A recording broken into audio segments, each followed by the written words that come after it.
اگر army chief general Qamar Javed Bajwa صاحب دکھی ہیں تو ان کا دکھ بنتا ہے. اگر جنرل ریٹائرڈ شجاع پاشا صاحب دکھی ہیں تو ان کا دکھ بنتا ہے.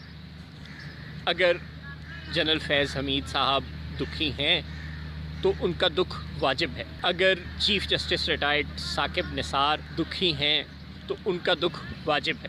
اگر چیف جسٹس ریٹائرڈ آصف سعید کھوسہ صاحب دکھی ہیں تو ان کا دکھ بنتا ہے. اگر چیف جسٹس ریٹائرڈ گلزار صاحب دکھی ہیں تو ان کا دکھ بنتا ہے. اگر 2-3 اداروں سے تعلق رکھنے والے مزید موجودہ و سابقہ اعلیٰ عہدیداران دکھی ہیں تو ان سب کا دکھ واجب ہے. اگر میں اور آپ بھی دکھی ہیں تو ہمارا دکھ بھی واجب ہے. لیکن اگر جناب عمران خان صاحب دکھی ہیں تو کیا ان کا دکھ بنتا ہے؟ بسم اللہ الرحمن الرحیم. ناظرین کرام السلام علیکم. پاکستان کی تاریخ میں اتنی زیادہ اچھی پچ اور اتنی زیادہ موافق صورتحال اور اتنی زیادہ لیول پلینگ فیلڈ شاید ہی کسی سویلین وزیر اعظم کو نصیب ہوئی ہو جتنی جناب عمران خان صاحب کو نصیب ہوئی. لیکن بدقسمتی سے وہ ان مواقع کا فائدہ نہ اٹھا سکے اپنے آمرانہ طرز عمل کی وجہ سے. غالباً جمہوریت کوئی طرز حکومت نہیں ہوتی خواتین و حضرات. آمریت کوئی طرز حکومت نہیں ہوتی. یہ دونوں طرز فکر ہیں. دراصل جمہوریت ایک سوچ کا نام ہے, ایک طریقہ زندگی کا نام ہے. آمریت ایک سوچ کا نام ہے, ایک طریقہ زندگی کا نام ہے. آمریت کا مطلب یہ ہوتا ہے کہ اگر کوئی آپ کی بات نہیں مانتا تو آپ ڈنڈا اٹھا لیں.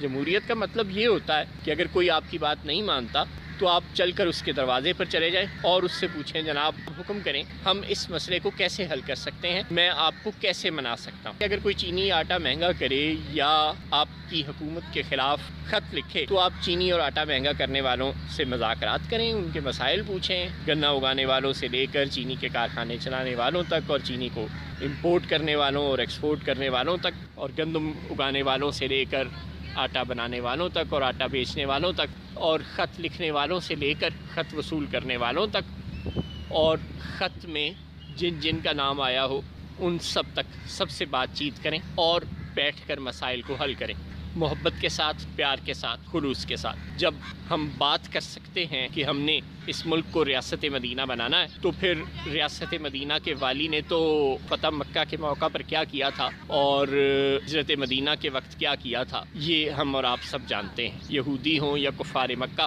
یا کسی بھی اور مکتب فکر کے لوگ, کسی بھی اور سماجی گروہ سے تعلق رکھنے والے افراد, میرے آقا صلی اللہ علیہ وآلہ وسلم معاف کر دینے کے سوا کیا اور کسی روش پر کاربند ہمیں کبھی نظر آئے. جب ہم اس نبی کی امت ہیں جو اپنے بڑے سے بڑے دشمنوں کو بھی معاف کر دینے پر یقین رکھتے تھے, جنہوں نے مواخات مدینہ اور میثاق مدینہ اور بیت رضوان اور دیگر مواقع پر مذاکرات کے ذریعے بڑے سے بڑے مسائل کو حل کیا, بات چیت کے ذریعے سے, محبت کے ذریعے سے, معافی کے ذریعے سے, درگزر کے ذریعے سے, بردباری کے ذریعے سے بڑے بڑے مسائل کو حل کیا, تو پھر میں اور آپ یہ کیوں کہتے ہیں کہ ہم جیلیں بھریں گے اور کسی کو نہیں چھوڑیں گے اور ماریں گے اور پیٹ پھاڑ کے پیسہ نکلوائیں گے اور سڑکوں پر گھسیٹیں گے اور چور چور اور ڈاکو ڈاکو اور کسی کو نہیں چھوڑیں گے اور وغیرہ وغیرہ. ہاں, اگر ہم آمر ہیں, تالے آزماں ہیں, بندوق کے ذریعے سے ہم نے حکومت پر قبضہ کیا ہے اور بندوق ہی ہمارا اوڑھنا بچھونا ہے, تو پھر ہم اس طرح کی بات کرتے اور اس طرح کی حرکتیں کرتے ہیں تو بات سمجھ میں آتی. لیکن جمہوریت وہ طرز فکر ہے جو آپ کو مذاکرات کے سوا اور کسی سوچ پر عمل کرنے کی اجازت نہیں دیتا. جمہوریت وہ طرز فکر ہے جو آپ کو تحمل اور بردباری کا مظاہرہ کرنے کے سوا اور کسی طرز فکر کو اپنانے کی اجازت ہی نہیں دیتا. چنانچہ اگر آپ واقعی ایک ڈیموکریٹ ہیں تو پھر آپ کو اپنے طرز عمل کو ڈیموکریٹک بنانا ہوگا, اور جو بساط آپ کے لیے بچھائی گئی تھی, جس پر بیٹھنے کے لیے آپ نے خود بھی بہت محنت کی ہوگی اور آپ کو بٹھانے کے لیے بہت سے لوگوں نے محنت کی, بہت قربانیاں دیں, بہت کچھ سنا, بہت کچھ برداشت کیا, اپنے دامنوں کو داغدار کیا, آپ نے تو اپنے ساتھ ساتھ ان سب کو بھی بے توقیر کر دیا. آپ کو چھوڑ کر جانے والے مجرم ہوں گے آپ کی نظر میں, لیکن آپ خود کس کس کی نظر میں مجرم ہیں؟ کیا یہ آپ نے اپنے آپ سے سوال کیا؟ جب آپ کو بساط بچھا کر دے دی گئی اتنی بڑی بساط آپ کے لیے بچھائی گئی جس کے متعلق ہمارے اعلیٰ عہدیداران مختلف مواقع پر یہ کہتے سنے گئے کہ اگر ہم اس شخص کو کرسی پر بٹھانے میں ناکام رہتے ہیں تو ہماری 3 سال کی محنت ضائع ہو جائے گی. یعنی ان گنت لوگوں نے کئی سال محنت کی اور پھر آپ کرسی تک پہنچے، اور پھر آپ نے غرور سے، اضطرابی کیفیت سے، ہیجانی کیفیت سے، تلاطم خیز بیانات سے، زبانی دعووں سے اور آمرانہ طرز فکر اپنا کر، جمہوری رویوں کا استرداد کر کے اپنی کرسی تو گنوا ہی لی، ساتھ بہت سے لوگوں کی امیدیں بھی آپ نے توڑ دیں، اپنے بہت سے محسنوں کے دل بھی آپ نے توڑ دیے اور ان کی محنت پر بھی پانی پھیر دیا. اور جو عوام کو آپ نے خواب دکھائے تھے کہ نواز شریف سڑکوں پر انویسٹ کرتا ہے، پلوں پر انویسٹ کرتا ہے، گاڑیوں پر انویسٹ کرتا ہے، عمارتوں پر انویسٹ کرتا ہے، میں تم پر انویسٹ کروں گا، میں اپنے نبی صلی اللہ علیہ وسلم کا معاشی فلسفہ اپناؤں گا اور ہیومن ریسورس ڈیولپمنٹ کی کوشش کروں گا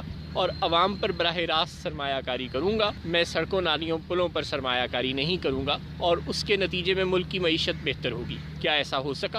آپ نے تو عوام کو مزید مہنگائی کی دلدل میں دھکیل دیا. اور جب آپ یہ کہتے تھے کہ میٹرو اور اسٹیل مل اور پی آئی اے اور سب کچھ سبسڈی پر چل رہا ہے جس کی وجہ سے سرکاری ادارے کھوکھلے ہوتے جا رہے ہیں، تو آپ نے کیا کیا؟ آپ کا احساس پروگرام کیا سرکاری سبسڈی کی ایک شکل نہیں ہے؟ اور کیا یہ غربت ختم کر سکتا ہے؟ کیا لنگر خانے اور احساس پروگرام میں اتنی جان ہے کہ یہ لوگوں کو اپنے پاؤں پر کھڑا کر سکتے؟ یہ لوگوں کی ایک وقت کی بھوک شاید مٹا سکتے ہوں، لیکن ان میں اتنی جان تو نہیں ہے کہ یہ لوگوں کو برسر روزگار بنا دیں اور اس قابل بنا دیں کہ وہ خود اپنے پیروں پر کھڑا ہو سکیں اور خود اپنے لیے روزی کما سکیں. جب تک آپ غریب عوام کو اس قابل نہیں بناتے کہ وہ اپنے لیے خود روزی کما سکیں، تب تک آپ خیرات کے نظام کے تحت ساری زندگی تو کسی کو نہیں کھلا سکتے ہیں. غربت ختم کرنے کے دعوے تو کر سکتے ہیں مگر ان کو عملی جامہ تو نہیں پہنایا جا سکتا. خیرات سے آپ کسی کی کچھ دیر کی بھوک تو مٹا سکتے ہیں، لیکن ساری زندگی کے لیے غربت کے مسئلے کو اور غریب کے مسائل کو حل تو نہیں کر سکتے.